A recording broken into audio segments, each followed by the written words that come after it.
जय माता की, जय श्री राम, जय श्री बालाजी महाराज। माता की पूजा करते वक्त एक लड़की ने बड़ा प्यारा ही क्वेश्चन किया है। वैसे तो मैंने उसके ऊपर वीडियो बना रखी है, मैं हर बार लाइव में भी बोलता हूँ, लेकिन वो बच्ची कहती है कि गुरुजी प्लीज़ मैं माँ की भक्ति कर रही हूँ, मेरी बार बार रिक्वेस्ट है आपसे एक कि मैं जो मेरे साथ हो रहा है ना, ये कल्याण लोगों का भी होगा, इससे आप इस पर एक वीडियो बना दीजिए। पर्सनल व्हाट्सएप पर उसने मैसेज किया, निशा नाम है कि लड़की है, उसने कहा कि गुरुजी एक वीडियो बना दी। तो मैंने सोचा क्यों ना इसको एक वीडियो में बना दिया जाए। वो कहती है कि गुरुजी जब मैं पूजा करती हूँ, जब मैं माँ की पूजा करती हूँ तो मेरे साथ ना कुछ ऐसे ऐसे संकेत होते हैं, मैं उन वीडियो के माध्यम से सबको बताना भी चाहती हूँ और उन संकेतों से मैं खुद भी समझना चाहती हूँ कि ये वाकई में माँ की कृपा के संकेत हैं या कुछ और है। वो कहती है कि पूजा करते वक्त कुछ बातें मेरे साथ ऐसी होती है कि जैसे मेरे को एकदम शरीर में झटके लगते हैं, और पूजा करते वक्त ही होते हैं ये चीज़ मेरे साथ, और शरीर जो है मेरा आगे पीछे हिलता रहता है। इस प्रकार से मेरा शरीर जो है आगे पीछे हिलता रहता है पूजा करते वक्त। कई बार ऐसा भी मैंने देखा है कि मेरे को जोर जोर की आवाज़ें आने लग जाती हैं, आंखों से आंसुओं की धारा भी बह जाती है, रोने का भी मन करता है। आपकी वीडियो मुझे देखकर प्रेरणा दे रही है, मेरे अंदर से भक्ति जाग रही है, मुझे लग रहा है कि कुछ तो है जो मैं माँ की पूजा के प्रति खिंचाव आ रहा है। और जहाँ भी माँ की पूजा होती है, माँ का जागरण होता है, माँ का कीर्तन होता है, मेरा खिंचाव जो है ना अंदर से एकदम उत्तेजित हो जाता है कि अगर माँ के भजन सुनने लग जाती हूँ तब मेरे अंदर कुछ ऐसा होता है। तो गुरुजी ये किस और ये संकेत मुझे किस ओर ले जा रहे हैं? क्या ये माता की कृपा के हैं या कोई शक्ति मेरे कुल के अंदर है? तो सारी जानकारी आपको इस वीडियो में प्राप्त होगी। इस वीडियो से आपका ज्ञान भी बढ़ेगा। उस बच्ची का सवाल है और इससे सुनिए। देखिए बेटा, क्या होता है कि जब कभी भी हम लगातार अपने इष्ट, अपने आराध्य की पूजा करते हैं, उनकी कृपा तो हमें प्राप्त होती है। और कुछ रिश्ते इस जन्म के होते हैं और कुछ रिश्ते हमारे पिछले जन्म के होते हैं। मान लीजिए आपने, मान लो पिछले जन्म में आप माता की भक्त थी, माता की भक्ति करते करते आप कोई दुराचारी नहीं थे, आपने कोई ऐसा कार्य नहीं करते थे, किसी के साथ कुछ गलत कार्य भी नहीं अपने जीवन में किया, और अंत समय में आप काफ़ी लंबे मानो दान पुण्य सब कुछ आपने किया। माँ की अटूट भक्ति मरते दम तक भी आपने छोड़ी नहीं। उसके बाद आपको माँ की कृपा प्राप्त हुई, माँ की कृपा प्राप्त हुई, क्योंकि ये जन्मों के रिश्ते हैं।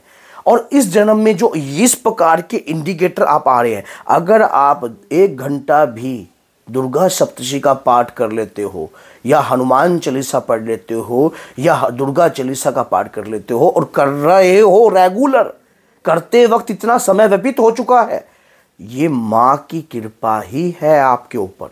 ये उस देवी, उस जगत जननी की कृपा है, तभी जाकर तो आप इस प्रकार का कार्य करने के लायक हुए हो। नहीं तो आज के घोर कलयुग में 1 घंटा तो बहुत दूर की बात है। क्यों 1 घंटा तो बहुत दूर की बात है, थोड़े समय भी आप अपने मुख से माँ का गुणगान नहीं कर सकते। राजे, शरीर का आगे पीछे हिलना, शरीर की और आंखों से आंसू आना, उबासी आना, ये इंडिकेटर होते हैं। अगर इस प्रकार के, अगर आपका खिंचाव और माँ के प्रति आ रहा है, रोना आ रहा है, तो माँ की शक्ति, माँ की कृपा आपके शरीर पर आ रही है, और उस शक्ति के कारण ही आपको ये कृपा प्राप्त हो रही है। अगर ये चीजें आपके साथ हो रही हैं, कोई नॉर्मल रूप से नहीं होती है, ये चीजें कोई नॉर्मल रूप से नहीं है, ये परमात्मा की कृपा ही है जो आपके साथ ऐसा कार्य हो रहा है। नहीं तो एक बात बताओ, एक आम आदमी अगर आज के समय भक्ति पूजा पाठ करता है, तो वो अगर इस प्रकार का कार्य हो रहा है कि मान लो सिर घूम रहा है, तो उसको नकारात्मकता भी हो सकती है। लेकिन अगर आप रेगुलर कर रही हो पूजा और रेगुलर आपके साथ हो रहा है, आंखों में आंसू आना, उबासी आना, जो उबासी के जो संकेत हैं, अगर खिंच खिंच के सब उबासी आ रही है, जैसे कि पूरा लंबा तक मुंह फट रहा है, आपका खिंचाव आ रहा है, तो वो शक्ति के संकेत है।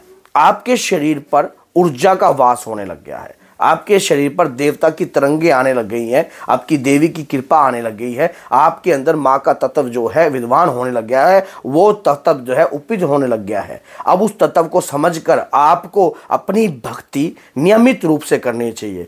कहने वाली बात है बेटा, वैसे तो मैंने वीडियो चैनल पर बनाई है कि आंखों में आंसू क्यों आते हैं माँ के प्रति। ये व्याकुलता जो आपके अंदर सवाल पूछने की उत्पन्न हुई है, ये आपकी भक्ति को दर्शाता है कि जो माँ के प्रति आपकी जो भक्ति है वो एक ऐसे लेवल पर पहुंच गई है, जब आपको अभी थोड़े समय बाद आपको कुछ ऐसे ऐसे विचार भी आपके उत्पन्न होंगे कि आपको कुछ भी अच्छा नहीं लगेगा सिर्फ माँ के अलावा। आपका मन करेगा कि 24 घंटे में माँ की पूजा करती रहूं और अपने जीवन को इन्हीं के चरणों में लगा दूं।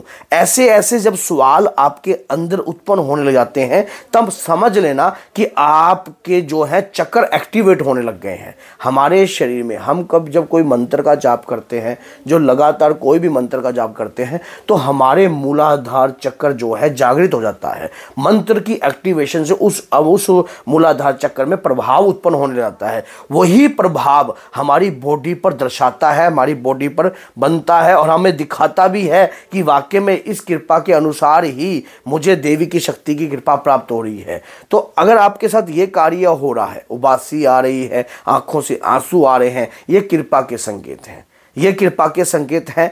और अगर इसके पूर्ण डिटेल से तूने जानकारी लेनी है राजे, तो बाबा के प्यारे चैनल पर मैंने डिटेल में बता रखा है नकारात्मकता के संकेत कैसे हो सकते हैं और सकारात्मकता के कैसे हो सकते हैं। अगर सकारात्मक ऊर्जा आपके शरीर पे आ रही है तो किस प्रकार के संकेत हो सकते हैं, अगर नकारात्मकता आपके शरीर पर आती है तो किस प्रकार के संकेत होते हैं। तो वो पूर्ण वीडियो जो है आपको बाबा के प्यारे चैनल पर मिलेगी, वहां से आप पूर्ण रूप से जानकारी ले सकते हो। पर ये जो आपके साथ हो रहे हैं और अगर किसी और भक्त के साथ भी इस प्रकार का कार्य हो रहा है तो ये कृपा के संकेत है। अब आपको क्या कार्य करना चाहिए, अपनी भक्ति को रेगुलर करते रहिए और अनुभव जो है अधिक से ज़्यादा लोगों से शेयर मत कीजिए, क्योंकि मैंने अक्सर ये चीज़ देखी है, जो लोग अधिक से ज़्यादा अनुभव जो जिनको प्राप्त होते हैं, फिर वो अनुभव अगर किसी और को बता देते हैं और किसी और को बताने की कोशिश भी करते हैं तो वो अनुभव फिर उसको होने बंद हो जाते हैं। फिर अनुभव जब बताने चाहिए जब आप एक अच्छे लेवल पे पहुंच जाओ, हर चीज़ को समझ लो।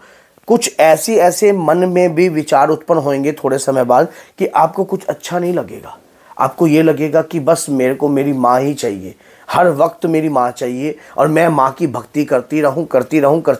और जिस प्रकार का जब मोह उत्पन्न होने लग जाए तो समझ लेना आप एक अच्छे लेवल पर पहुंच गए हो, एक अच्छे लेवल पर पहुंच गए हो। बस उसको खराब नहीं करना है।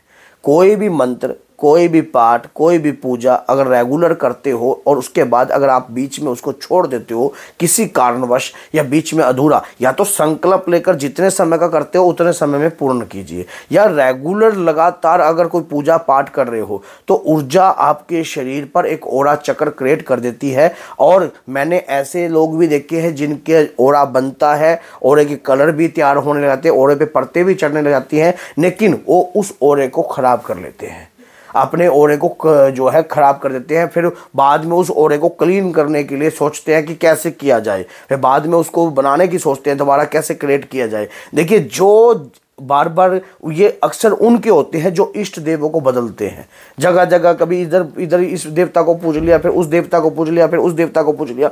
फिर ऐसे लोगों के ऊपर जो है शक्ति का समावेश नहीं होता। तो अगर वीडियो अच्छी लगी है तो लाइक कीजिए, चैनल को सब्सक्राइब कीजिए और बेल आइकन बटन को दबाना ना भूलिए, ताकि आने वाली नोटिफिकेशन समय से आपको प्राप्त हो जाए। तो बोलिए जय सीताराम, जय श्री बालाजी, जय माता दी।